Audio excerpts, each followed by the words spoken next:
Bien, je vais vous présenter aujourd'hui une technique, un processus relativement professionnel, d'excellente qualité, mais je dirais relativement simple à mémoriser. Donc vous pourrez facilement réaliser ce tuto. Bien, nous voilà dans Photoshop avec une image que j'ai importée, qui est une image d'une jeune fille qui a bien eu la gentillesse de se laisser photographier, hein, et que nous allons utiliser pour ce tuto.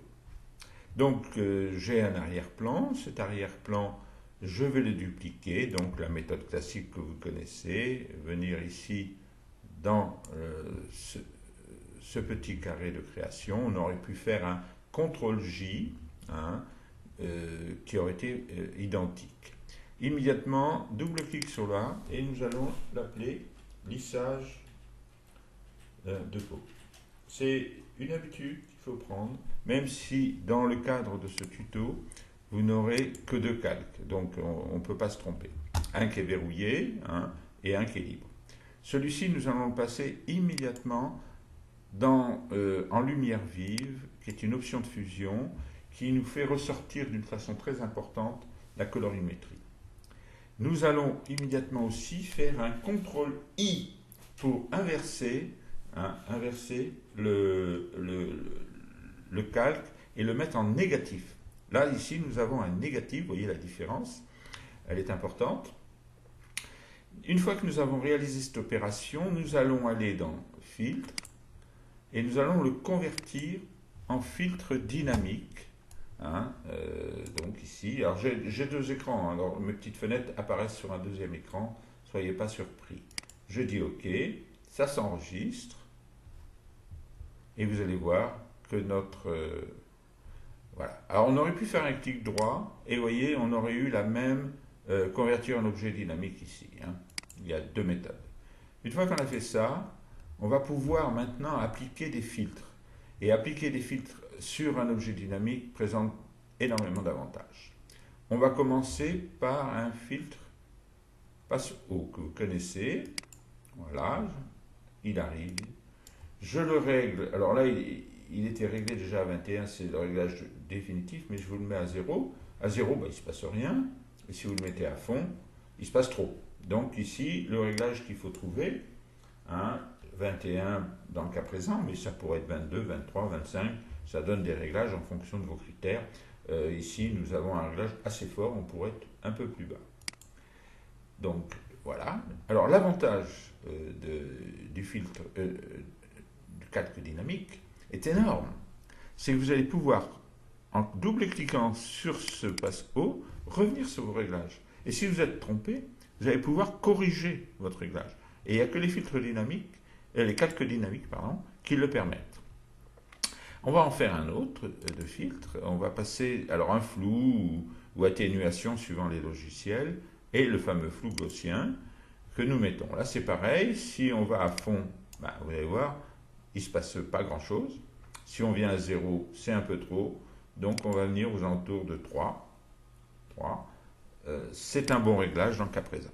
Voilà, nous avons fait nos deux réglages, vous voyez, hein, le flou gaussien, le passe haut.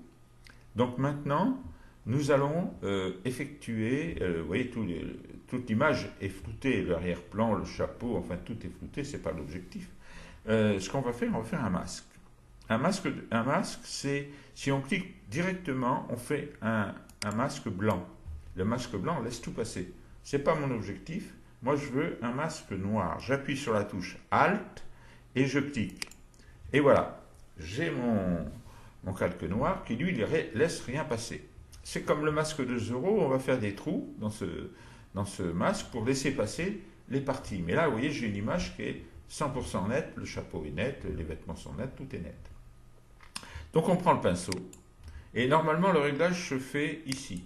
Mais là, je vous déconseille formellement, hein, vous voyez, on peut avoir des centaines de pinceaux, c'est mon cas, hein, et je peux en avoir d'autres en réserve, qui servent à énormément de choses. Mais on ne sait pas à quoi correspond l'épaisseur, hein, du pinceau. J'ai pris celui-ci, et la dureté, on ne sait pas non plus à combien. Je la mets à 100%, je mets ça à 5000%, je clique et je prends mon pinceau, et si je clique ici, on tombe sur des pinceaux absolument aberrants.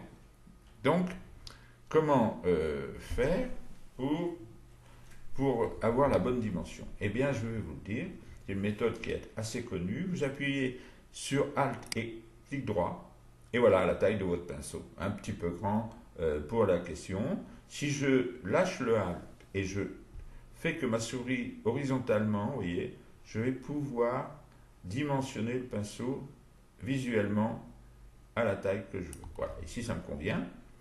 Donc je recommence l'opération parce que maintenant, la dureté est de 100% et moi je veux une dureté de 15%. Voilà, je descends. Alors c'est verticalement maintenant, vous voyez, on monte. Voilà, je suis aux alentours de 15-20%. Je vais agrandir ma photo pour travailler correctement et savoir où je vais. Hein. Je vais agrandir un petit peu mon pinceau. Voilà. J'ai réglé, je sais que je suis à 20%. Alors l'avantage, c'est que je vais pouvoir traiter certaines parties du visage avec une dureté de 20% et d'autres parties du visage avec une autre dureté. On fait comme on veut. Alors on passe le pinceau tranquillement, vous voyez, comme ceci. Voilà. Alors on a l'impression qu'il ne se passe rien, tandis que je suis bien sur mon calque, oui. J'ai bien mon pinceau. Ah, j'ai un petit problème là ici, je ne sais pas pourquoi. Il ne veut pas. Voilà. Il fallait que je sois en blanc pour peindre, vous voyez, et donc ici j'ai appuyé sur la touche D pour réinitialiser. Quand on change de couleur, vous voyez, comme ceci, qu'on met des couleurs, hein, qu'on a des couleurs différentes, la touche D permet de réinitialiser. Et il faut donc être en blanc pour peindre sur du noir. Hein, ça se comprend très bien. Donc là, voilà. Hein, je peins les endroits qui me paraissent intéressants. J'évite les yeux, j'évite les lèvres, hein, tout ça. Hein, le nez.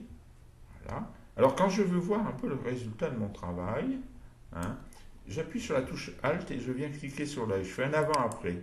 Voilà, avant, après. Donc, si j'ai oublié les parties, je peux le retraiter.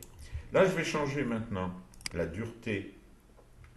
Je vais augmenter la dureté, je vais monter à 74% pour faire le coup. Hein, je vais faire le coup, et je force un petit peu plus là.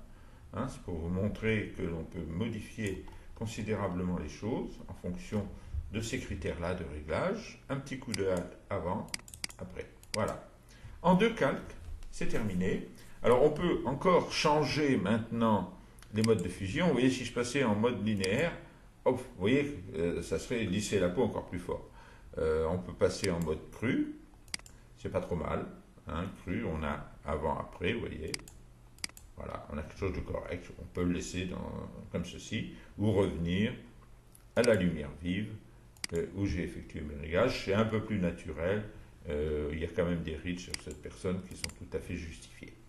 Voilà, vous avez terminé en deux calques ce lissage de peau. Bien sûr, maintenant, on peut faire le fameux CTRL MAJ ALT E, qui crée ce qu'on appelle un calque master, qui a écrasé tout ça, qui permet d'être enregistré très facilement en JPEG.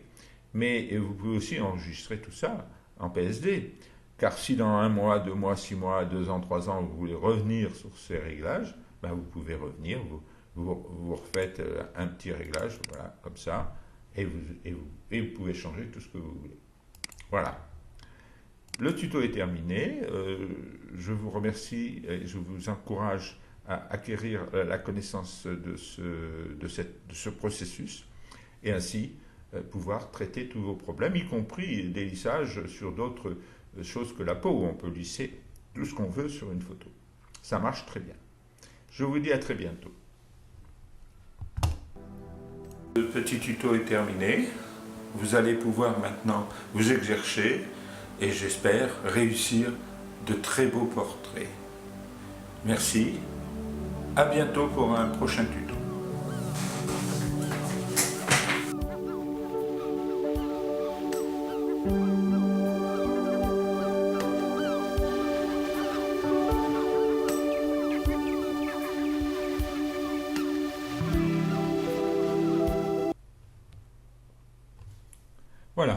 nous sommes maintenant dans Photoshop. J'ai importé l'image de cet Indien équatorien avec lequel nous discutions du futur match le lendemain Équateur-France. Nous n'étions pas d'accord sur le résultat, mais ce n'est pas l'objet du tuto. Ce tuto, nous allons commencer pour faire un lissage de peau.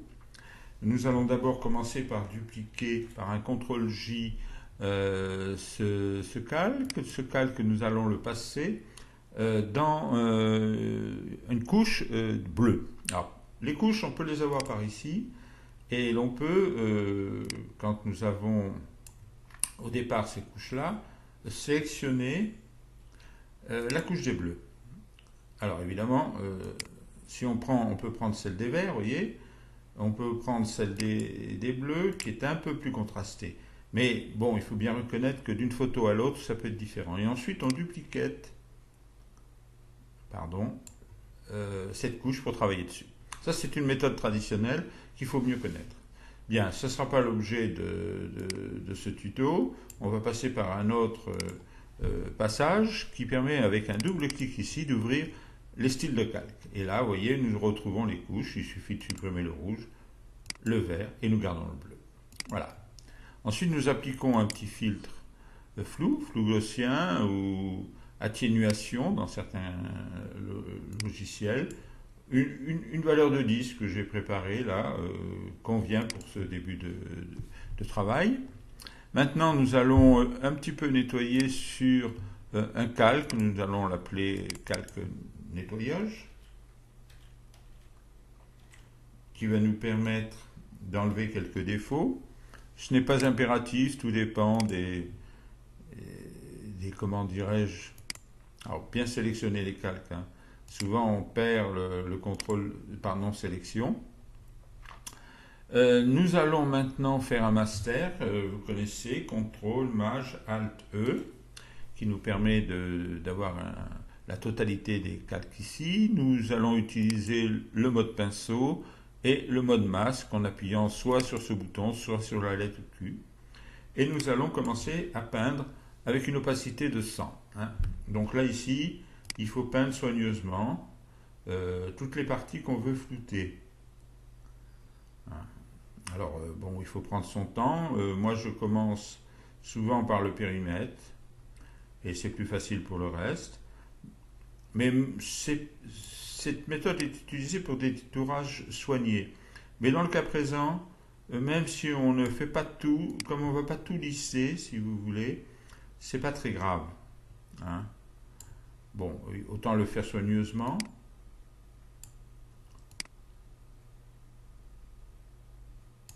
Si on se trompe, il suffit de changer la couleur qui est ici noire par le blanc en appuyant sur la touche X. Voilà.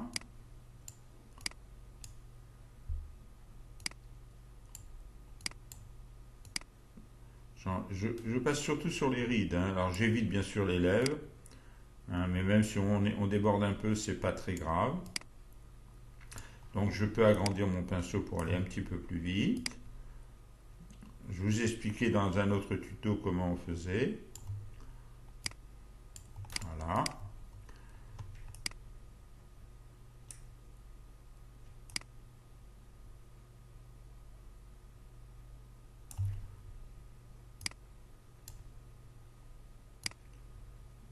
Voilà.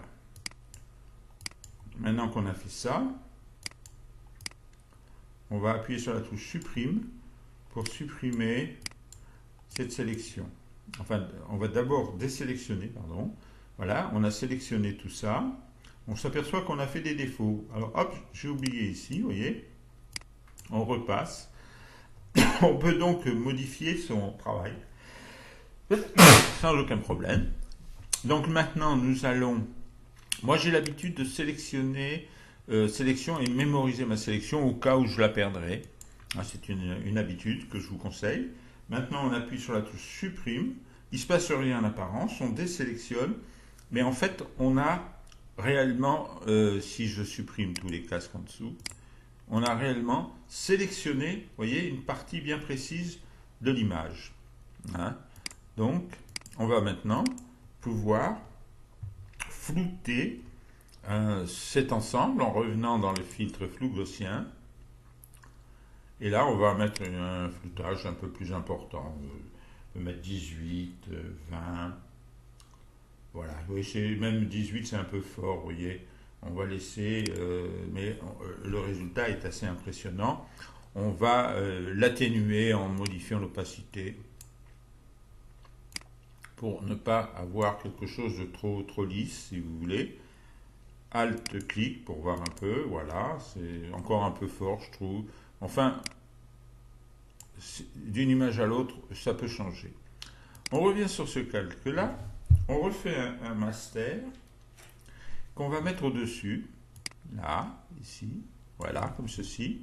On va faire un Alt-clic sur la ligne ici pour, vous voyez, faire un écrêtage. Hein, et l'on va maintenant repasser sur un filtre passe haut pour redonner de la netteté à l'ensemble. Filtre passe haut, divers, passe haut. Alors là, on le règle, vous voyez, je l'ai réglé à très faible valeur. Hein, si on force, vous voyez ce que ça va se faire. Si on vient trop bas, vous voyez ce que ça va donner. Donc 6, 7, suivant les cas de figure. Et l'on va passer maintenant ce calque en mode linéaire. Voilà, lumière linéaire. Et voilà, nous avons quelque chose de sympathique. À partir de là, maintenant, nous pouvons faire un... On peut refaire un calque, on va refaire un master sur lequel on va... Pardon, voilà, on va refaire un petit master dessus, si ça ne mange pas de pain. Et puis, on va mettre une courbe. Oui, on peut mettre une petite courbe qui va nous permettre de bronzer un petit peu, de régler son image. Voilà, le tuto est fini.